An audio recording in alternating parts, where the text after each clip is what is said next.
আসসালামু আলাইকুম everyone, welcome back to my channel my family ব্লগে সবাইকে ওয়েলকাম জানাচ্ছি। আশা করছি সবাই অনেক অনেক বেশি ভালো আছেন। আজ আমি আপনাদের সামনে হাজির হয়েছি গ্রামের এক ঐতিহ্যবাহী তালের রেসিপি নিয়ে। তো আজকের রেসিপি তালের ঘন্ট। আমি এই পাকা তাল সুন্দর করে মথে তারপরে ফ্রিজে ডিপে রেখে দিয়েছিলাম টিফিন বাটিতে। তো এখন প্রায় আবার তালের সিজন চলে আসছে।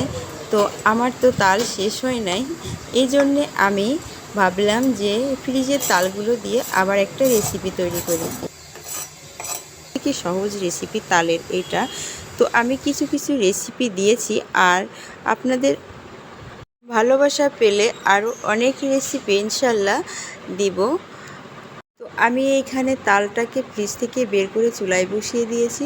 চুলায় বসিয়ে এর ভিতরে 1 কাপ পরিমাণ চিনি দিয়ে দিয়েছি, আর নারকেল ছিল আমার ফ্রিজে রাখা, সেই নারকেলটা এর ভিতরে দিয়ে দিলাম। নারকেলটা আমি অল্প পরিমাণে দিয়েছি, আর এখন ভালো করে নেড়ে চেড়ে এটার পানি শুকিয়ে ফেলবো। তালটা নাড়তে নাড়তে একদম লাল করে ফেলবো।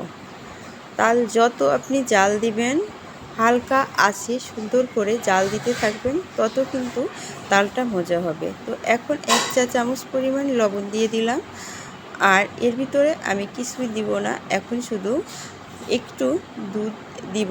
আমি গুঁড়ো দুধ গুলিয়ে এর ভিতরে দিব। দুধটা যত বেশি দিবেন ততই কিন্তু তালটা বেশি মজা লাগবে। তো আমি গুঁড়ো দুধ অল্প পানিতে গুলিয়ে দিলাম। পানি বেশি দিলে আবার জ্বালানো সময় লাগবে, এই জন্য অল্প পানি দিয়ে আমি 1 কাপ পরিমাণ গুঁড়ো দুধ গুলাই এর ভিতরে দিয়ে দিলাম। দুধটা যত বেশি দিবেন ততই বেশি মজা লাগবে। দুধের কোনো পরিমাণ নেই, এটা যত খুশি দিতে পারেন। তো গুঁড়ো দুধটা দিলে বেশি মজা লাগবে তাল ঘন্টটা। নাড়তে নাড়তে যখন দেখবেন তালটা একদম লাল হয়ে আসছে, তখন তালটা নামিয়ে ফেলবেন। এ পর্যায়ে দেখুন আমার পরিবেশনটা হয়ে গেছে। তালটা দেখুন কত সুন্দর ইয়ামি লাগছে দেখতে, আসলে যতটাই ইয়ামি লাগছে খেতেও কিন্তু দারুণ মজা।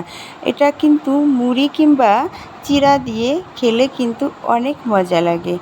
তো আপনারা একবার ট্রাই করে দেখবেন। আজ এ পর্যন্তই।